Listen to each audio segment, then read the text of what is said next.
Eh, Bueno, hoy vamos a hablar del trato digno en salud, que desde el año 2000 es un objetivo explícito de los sistemas de salud. Y digo esto que desde el año 2000 porque fue cuando se publicó el informe de salud en el mundo, mejorar el desempeño de los sistemas de salud, lo publicó la Organización Mundial de la Salud, y en este documento se hizo un esfuerzo conceptual por definir con precisión los objetivos del sistema de salud, que por supuesto su objetivo definitorio sigue siendo el proteger, cuidar, mejorar la salud de la población, además de hacerlo con equidad, pero además se definieron dos objetivos adicionales de manera explícita. Uno de ellos es hacer esta protección de la salud, pero garantizando también la protección financiera de las familias. Esto quiere decir que existan mecanismos que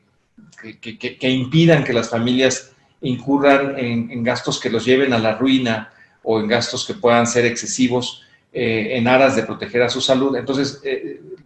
el sistema de salud también debe proteger la situación económica de las familias, de los individuos, de las comunidades, pero también se definió como un objetivo del sistema de salud brindar la atención protegiendo la dignidad de las personas, respondiendo a sus expectativas, respetando sus preferencias, sus valores. En fin, cuando hablamos de trato digno nos referimos al valor esencial que tienen todas las personas por el hecho de existir. Entonces, pues estos tres son los objetivos del sistema de salud y bueno, decíamos, a partir de esta fecha se estableció, se ubicó el trato digno como un objetivo del sistema de salud y entonces se llevaron a cabo algunas consultas con distintos especialistas en salud pública para dotar de un contenido específico, de acciones concretas, de una definición precisa a qué nos referimos por trato digno. Y de esa forma se definieron, como vamos a ver más adelante, algunas dimensiones y acciones concretas de a qué nos referimos con trato digno y cómo podemos operativizarlo en nuestra práctica cotidiana en el sistema de salud. Pero ¿por qué se hace necesario establecer con claridad este objetivo del sistema de salud? Me refiero a brindar un trato digno, porque cotidianamente encontramos formas de maltrato, incluso de discriminación dentro de los propios espacios de atención a la salud.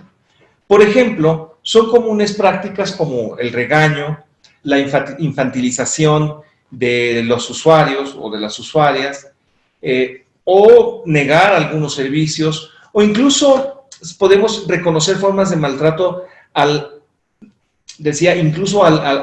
con formas de nombrar a los usuarios, a veces con apodos,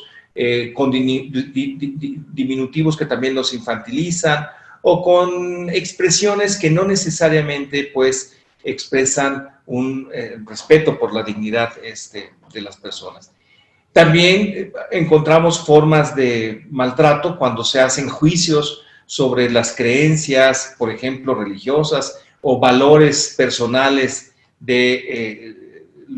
los pacientes. También una forma de maltrato quizá un tanto sutil, quizá no tanto, pues es no brindar una explicación precisa de la condición médica, de la condición de salud o de las prescripciones terapéuticas, el pronóstico, etcétera. O realizar intervenciones sin el debido permiso, incluso intervenciones tan rutinarias y simples como podría ser la exploración clínica, pero digamos que si se hace sin explicar, sin pedir permiso, pues bueno, esto puede también percibirse como formas de maltrato. En fin, entonces, dadas estas, la presencia cotidiana de formas de maltrato dentro de los sistemas de salud, pues es que se hace, y de los servicios de salud, es que se hace necesario identificar al trato digno como un objetivo del propio sistema. Y antes de continuar, nada más brevemente quisiera mencionar que en las propias sociedades, en la estructura de las propias sociedades, encontramos estructuras que producen y reproducen formas de discriminación y de maltrato. Por ejemplo, en la sociedad mexicana es muy claro que existen estructuras que reproducen formas de maltrato específicas hacia las mujeres, formas de discriminación basadas en ideologías patriarcales y en prácticas machistas. Bueno, entonces estas estructuras de desigualdad se reproducen también muchas veces dentro de los espacios de la atención clínica, o las estructuras de racismo que existe en nuestro país, fundamentalmente hacia las poblaciones indígenas y también hacia las poblaciones afrodescendientes mexicanas. Entonces, y bueno, también otras estructuras de desigualdad hondamente arraigadas en nuestra sociedad, pues es el clasismo, por ejemplo, por el que se discrimina a las personas en condiciones de pobreza. Y estas formas estas estructuras de desigualdad suelen intersectarse de modo que se potencializan, operan juntas y se hacen aún, digamos, más poderosas y sus efectos, pues, digamos, sus efectos negativos pues también se potencializan. Pero nada más quería hacer esta breve acotación. De modo que esto es lo que nos lleva a plantear al trato digno como un objetivo que tiene que también ubicar el sistema de salud y preocuparse por garantizarlo.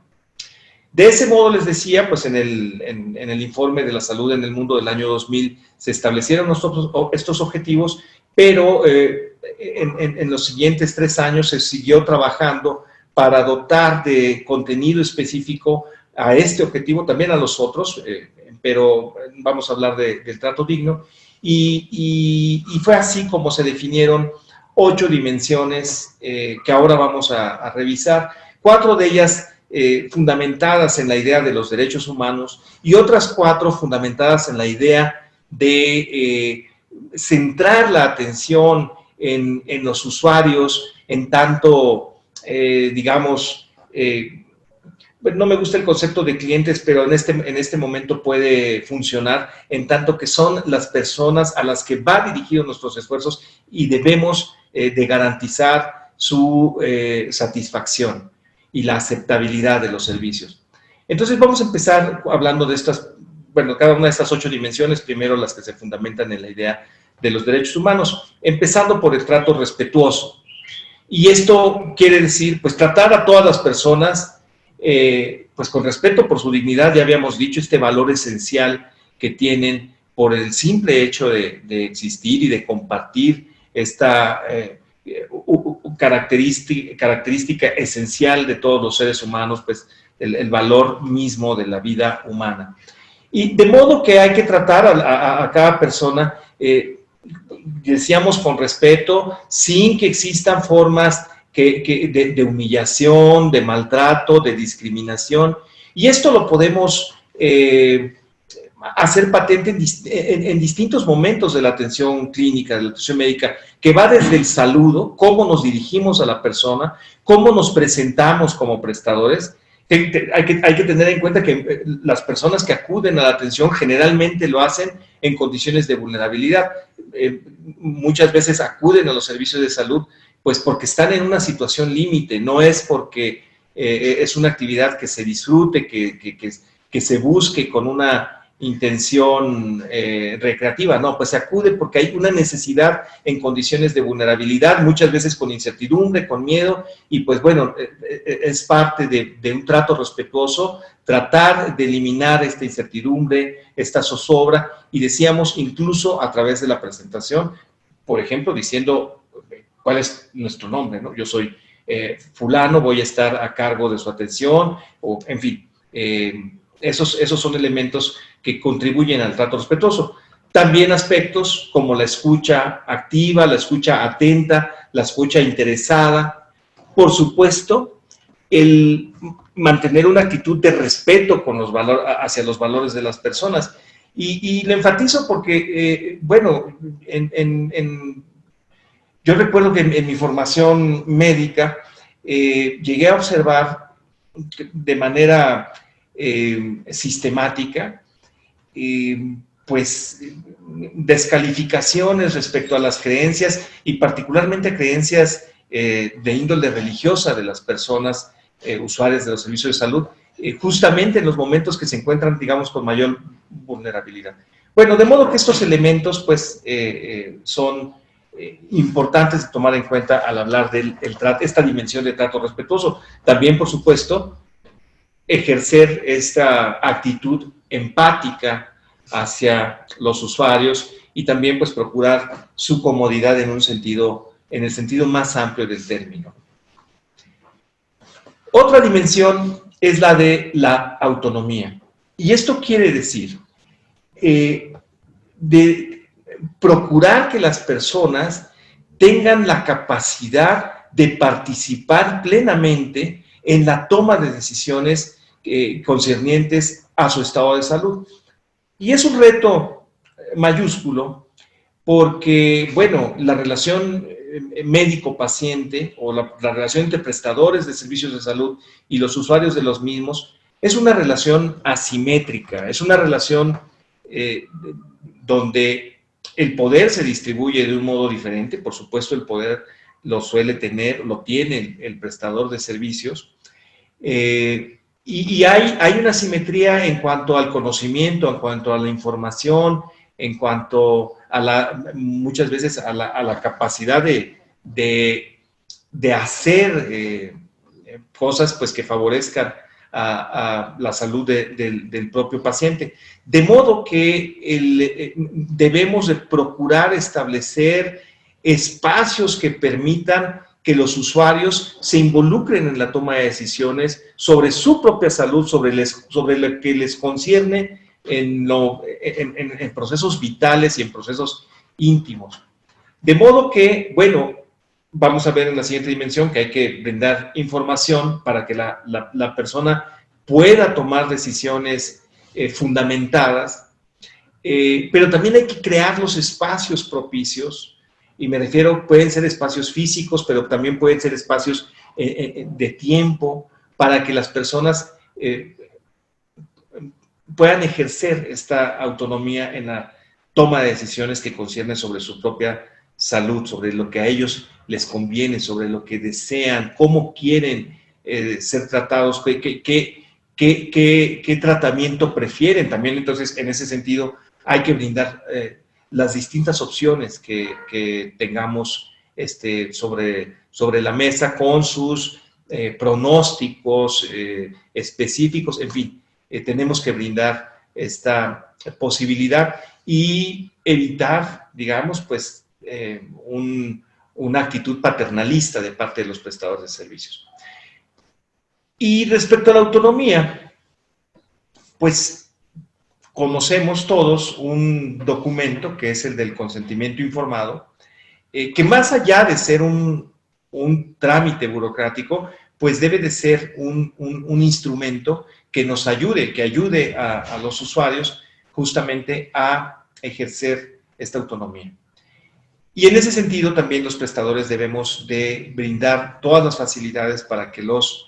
usuarios puedan externar cualquier duda, cualquier inquietud que les permita tomar mejores decisiones sobre su propia salud. Y en ese sentido, adquiere una relevancia reforzada la dimensión de la comunicación. Nosotros, como prestadores de servicios de salud, debemos de ser pues, buenos comunicadores con los usuarios y las usuarias para darles toda la información, una información completa sobre su estado de salud, sobre su diagnóstico, su pronóstico, los tratamientos posibles. Debe ser información clara, sin tecnicismos, comprensible digamos, adaptada a las características culturales de la persona a la que estamos atendiendo. También debe ser una información oportuna y, por supuesto, pues en el idioma que las personas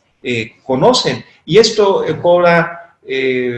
relevancia de manera particular en el contexto mexicano cuando estamos dirigiéndonos a poblaciones indígenas que a lo mejor no tienen una competencia, digamos, plena con el uso del idioma español, y probablemente también tienen una formación escolar, digamos, básica, pero que quizá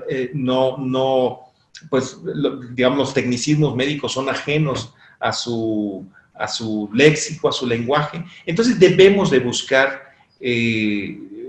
estrategias de comunicación para que ésta sea, decíamos, completa, clara, oportuna y sobre todo comprensible para las personas en su idioma, claro.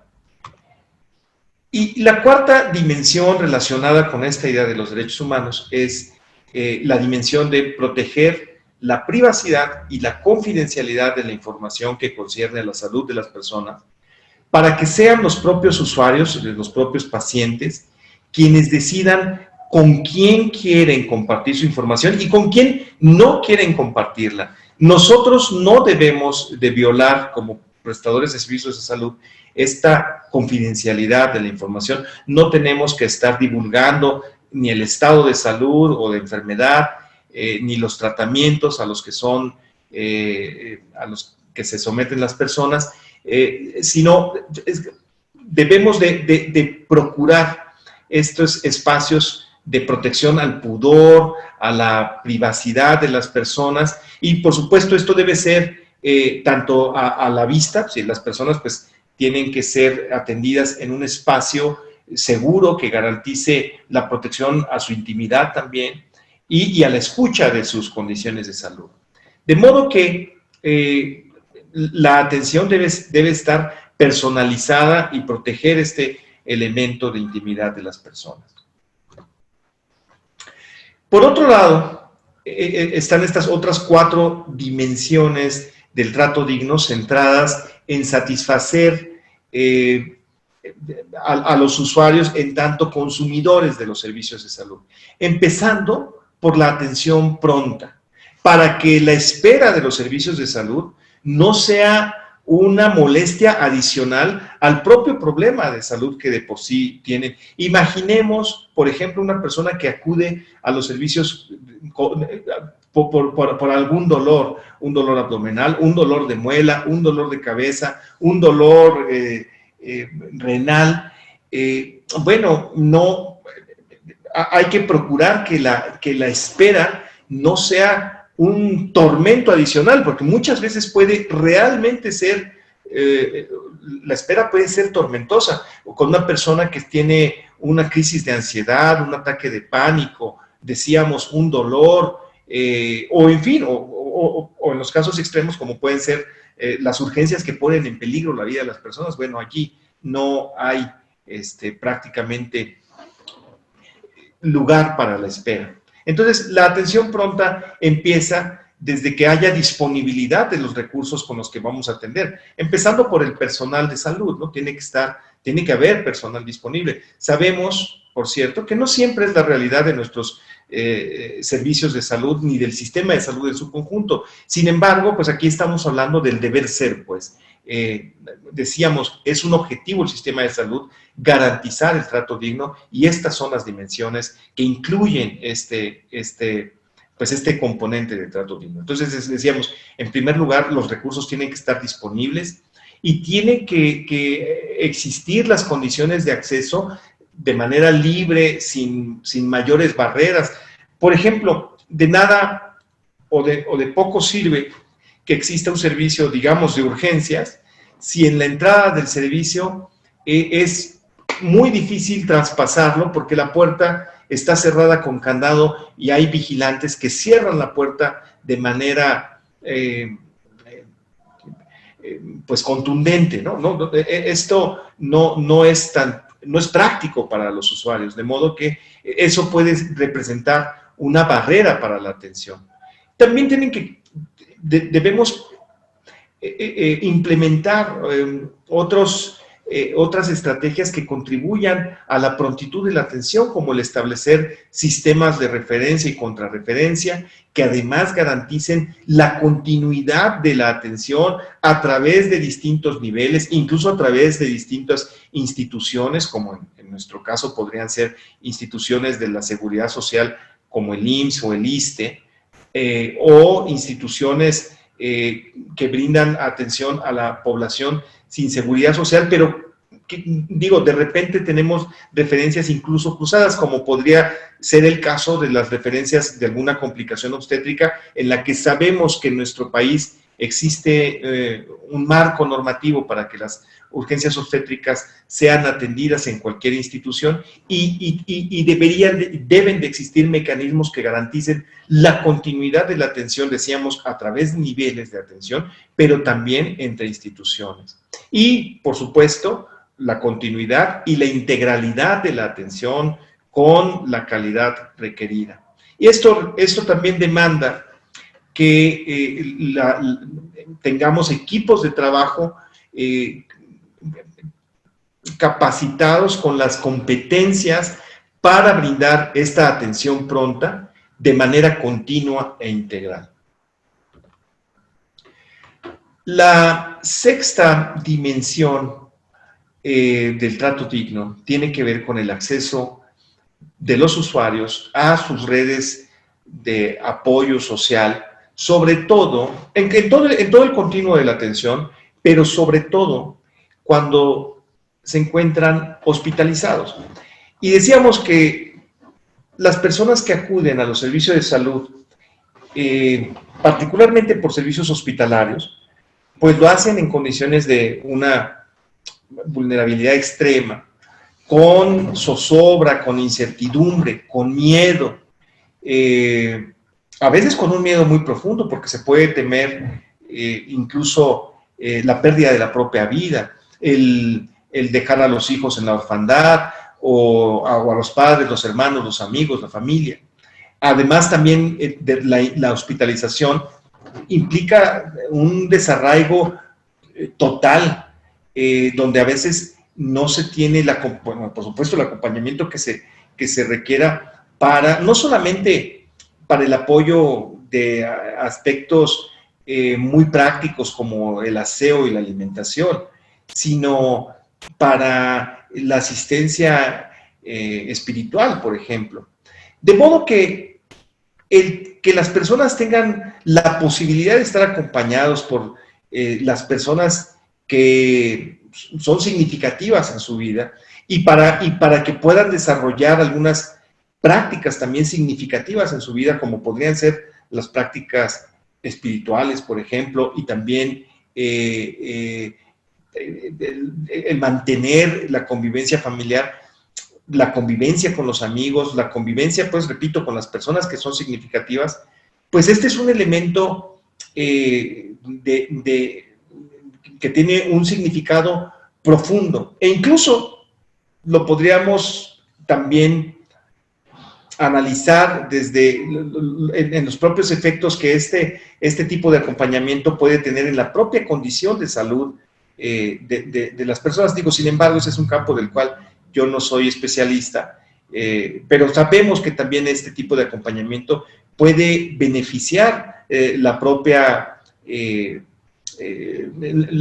terapéutica de las personas. Bueno, pero entonces esta es una dimensión también importante de tomar en cuenta para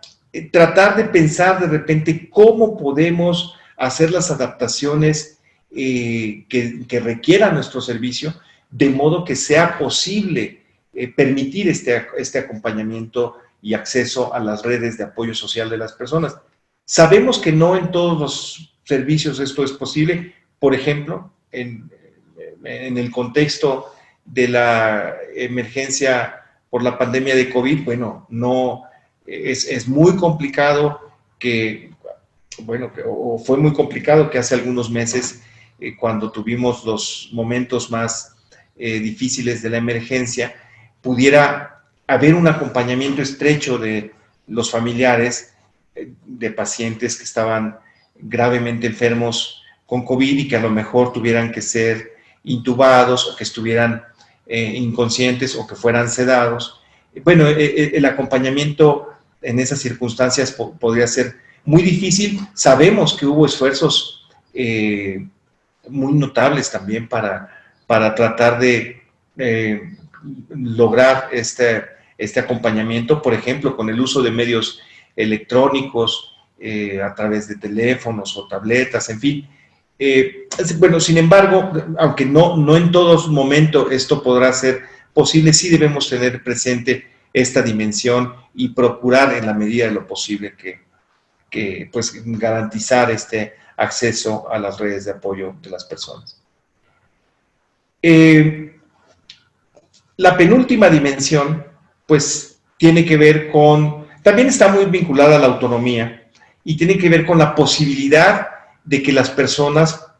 puedan elegir la atención que deseen, de acuerdo a sus preferencias, a sus expectativas, a sus propias necesidades. Por ejemplo, si las personas quieren ser atendidas por un hombre o por una mujer. Si se trata de una mujer embarazada, por ejemplo, que está en el momento del parto o próxima a parir, pues que las personas puedan elegir cómo quieren ser atendidas, en qué posición, por qué tipo de personal, si quieren que las atienda un médico ginecólogo o una médica ginecóloga, o quieren que participe una partera o su propia partera. Bueno, en fin, que las personas puedan, tengan la posibilidad de elegir la atención, incluso en qué establecimiento, en qué espacio. En nuestro sistema de salud todavía somos muy rígidos, por ejemplo, incluso respecto a qué clínicas, qué centro de salud te corresponde o le corresponde a los usuarios. Bueno, en la medida de lo posible, para, digamos, tratar de darle